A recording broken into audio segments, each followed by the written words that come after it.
With constituents now receiving record winter utility bills, legislative leaders this week unveiled proposals to try to hasten the arrival of cleaner and possibly cheaper power. Sue Copen has the latest. We have to provide a path towards more Maryland-made energy. We need it cleaner than the energy we produce today, and we need it now, and that's what this is about. Senate President Bill Ferguson joined with other House and Senate leaders in presenting the package of bills. We need to act today. We need to consider alternative sources of energy generation to alleviate stress on our power system.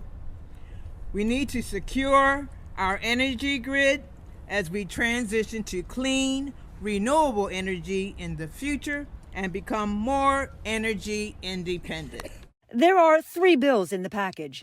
The Next Generation Energy Bill, which requires the state's Public Service Commission to seek bids and approve the construction of new in-state dispatchable generation capacity, which allows a grid operator to make adjustments to meet customer demand. The Renewable Energy Certainty Act aims to remove local roadblocks to solar generation and battery storage. It also sets standards for solar installation and gives local governments the ability to enroll subscribers in community solar projects.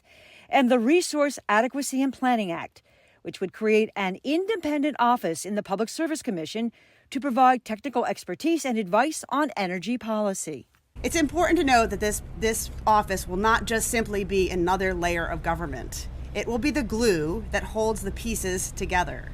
It will coordinate with the key entities that are working on energy policy: the Maryland Energy Administration, the Public Service Commission, the Power Plant Research Program, the Maryland Clean Energy Center, and the Department of the Environment, to identify the gaps and the opportunities that only someone on the top level looking in can see. And nuclear power is a part of the plan as well. This bill must increase Maryland's position in advancing new nuclear technology.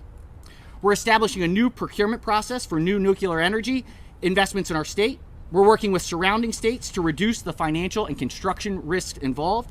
And we'll pursue partnerships with the federal government and Maryland's military installations for new nuclear sites, including small modular reactors. Brittany Baker is Maryland director of the Chesapeake Climate Action Network. I was pleasantly surprised. I think leadership definitely understands that we can't walk back from our climate mandates, and they really were leaning into that messaging. But Senator Justin Reedy says more is needed to address the continuing problem of high utility bills. We know what can bring affordable and reliable energy to the state. It's not rocket science. Natural gas is absolutely important and should be at the major focus right now, certainly nuclear long term. But the one thing missing here was any sort of urgency for how we can help ratepayers. The lawmakers call their approach pragmatic, and one that does take into account what's happening at the federal level.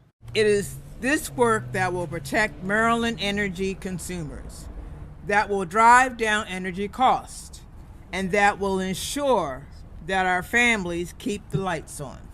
At the State House, Sue Copen for State Circle.